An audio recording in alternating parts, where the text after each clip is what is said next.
It is week 7, everybody, and the first 3 days of this week, Saturday, Sunday, Monday, is the first go-round of 90%, where I'm doing 8 sets of my volume work. And I mentioned last week that I was hoping that my body would not explode. And I'm happy to report my body has not appeared to have exploded. So that is good news. So far, like I said, the 90% thing with 8 sets of 2 has been going well. And but what I am noticing is that if I do end up making it all the way up to 14 sets of 2, which is going to basically equate the volume with like 6x6 of 70% or 8x4 of 80%, the workouts are going to take forever, because on 90% days I take 2 minutes in between sets. And so if I ever get up to like 14 sets with 2 minutes in between sets, you can just, one exercise is going to take like 30 minutes. So we'll see how that goes as we move along in that regard. So a few months ago, I got a comment on one of my videos from a viewer asking, hey, why do you squat in running shoes? You should pick up some Ollie shoes or Chucks. Well, here they are. I got the Ollie shoes. Those are Adidas Adipowers. And I actually wore them last week. You probably saw them in the videos, but I was holding off on telling you about them just to make sure I got a week under my belt to make sure nothing was wrong. And instead of anything being wrong, everything's right, because I don't know if you've noticed, I can hit way better depth in these shoes than in my running shoes. And that's due to the elevated heel as opposed to the toes. If you look at that, if you go back and look at the picture of the shoes, you can see how the heel is so much higher than the toes. And here's a good comparison of when I squatted 300 in my running shoes and when I did 277.5 last week. You can see the difference in the depth is just it's practically night and day. One of the other big things about Olympic shoes as opposed to running shoes that is a big improvement is that the sole construction it has absolutely no give, whereas running shoes have kind of a cushioning effect, which is kind of another subject I could go off on, but we'll save that for some other time.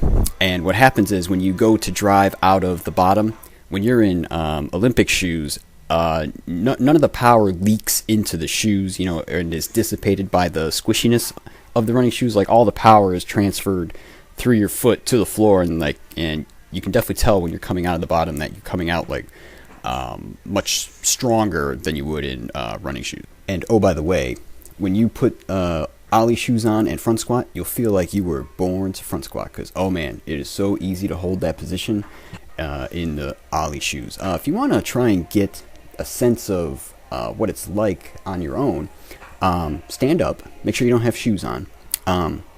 Keep your heels on the floor and squat down as deep as you can, and kind of notice where your torso tips forward. Okay, so now stand back up, and what I want you to do now is squat down kind of like a catcher in baseball, where you're up on your toes, and notice how much easier it is to hold your torso upright. That's kind of the effect you get with the shoes, and like I said, it makes squatting, it's like a dream. It's awesome. Oh, and apologies to those who don't actually know what Ollie shoes is short for. It's short for Olympic weightlifting shoes. And the reason is you'll see Olympic weightlifters using these kind of shoes all the time. And like I just mentioned with front squatting, how easy it is. Olympic weightlifters, they have to do a lot of front squatting. If you can picture the clean and jerk, once they clean the bar up to their shoulders, they're basically front squatting it the rest of the way up until they're standing. So that's what Ollie shoes stands for. And so we are going to switch topics here right after we watch this bench, because I thought this was excellent. It just went right up like nothing. Still bugs me that I missed 212.5 during test week, but retribution is coming. But anyway, what I want to talk about next is the situation with the dieting. When you find yourself in a position where you either can't count, as precisely as you may want to, or you're kind of in a situation where, you've had all your calories for the day, or perhaps it's hump day that you've had all your calories on. But you're kind of in a situation where if you don't eat, you kind of look like a total Nazi and antisocial and stuff like that. Because I ran into both of those situations where when I was away, and the way I handled it was in the situation where I've had all my calories, but then not eating at an event would look kind of ridiculous. What I did, I just had protein. They had like some fairly lean meat, and so I went with that and just ate a good portion of that, because I figure if the extra calories are coming from protein, there is definitely a process that it has to go through before it can be turned into fat, even though it will eventually be turned into fat. And so hopefully, at least the hope is that that process will take off some of the ingested calories, and you only store part of them as blubber. The other situation, when I was away, we ended up going out for a all-you-can-eat buffet as a group, after our event. And in that situation, what I decided to do was simply remove like all the carbs and fat from my first meals of the day. The buffet dinner ended up being, my final meal. So what I did was I just had my doses of protein, in the morning and early afternoon. And then when we got to the restaurant, I basically just ate freely because I figured that I had removed a good, like 300 grams of carbs and a good, like 90 grams of fat. And then, I needed another protein dose anyway at that time.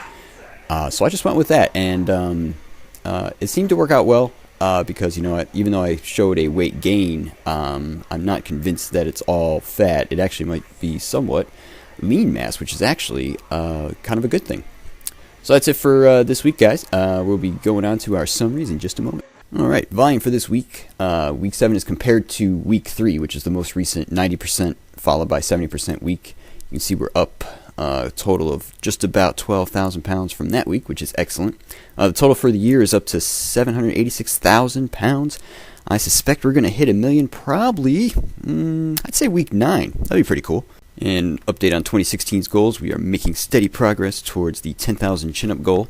And the usual, warmed up and stretched every day, counting my calories every day.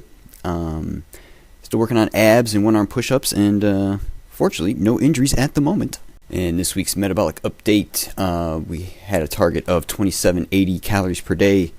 The actual was 2780 per day, and the weight went up, which is actually a surprise because I thought it would go back down. But like I said, if that's lean gain, I'm okay with that.